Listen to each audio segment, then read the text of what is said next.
It's 11 p.m. You're in your bed, scrolling through nothing in particular. And somewhere in the back of your mind, a thought keeps surfacing. Why do I do everything?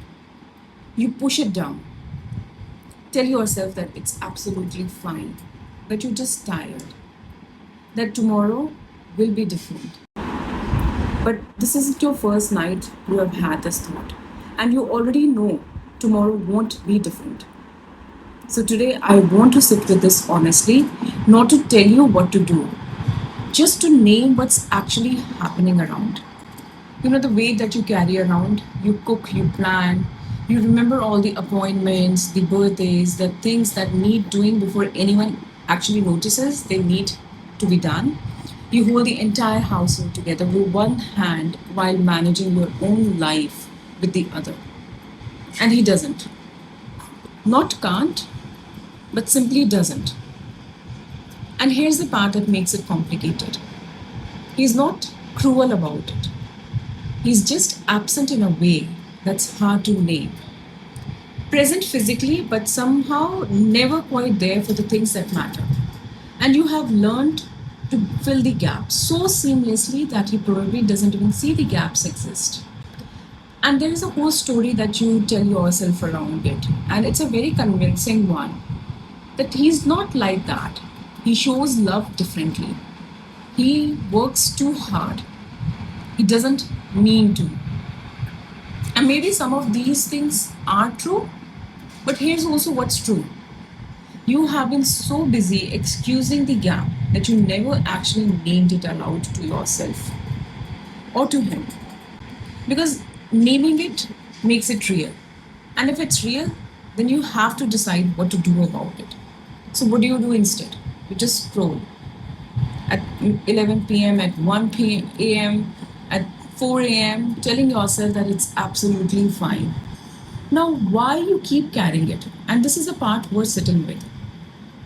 No, and this part doesn't come from weakness. Usually, it's the opposite because you have been carrying everything. Somewhere along the way, you learn that love looks like sacrifice. That a good partner holds things together without complaining. That asking for help may seem like a burden. So you become the person who never needs to be asked, who just sees what needs doing and does it. And you're attracted to someone who's just lets you do exactly the same. Not because he's a bad person, but because your pattern and his pattern fits together perfectly. You carry, he lets you carry. And both of you call it functioning relationship. You need to think what this is actually costing you. And here's what doesn't get talked about enough. Every time you do something that should have been shared and say nothing, a small part of you disappears. It doesn't disappear dramatically.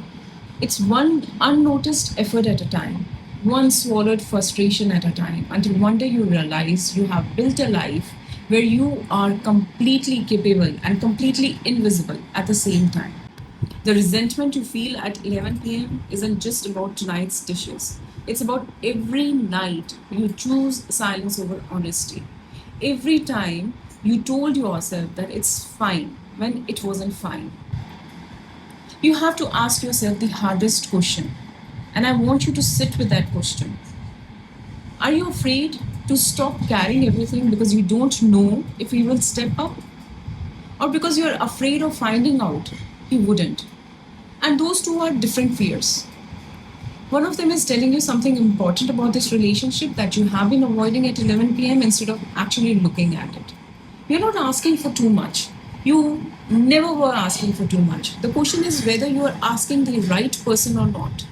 I am not going to suggest you to leave this relationship or to stay in this relationship or that it is going to be all okay one day. What I will say instead is that scrolling at 11 p.m. isn't really about the phone. It's about a conversation that you are not having and avoiding it with him. So, or with yourself also. And that conversation is overdue. That's it for today. I will see you next week. Take care of yourself.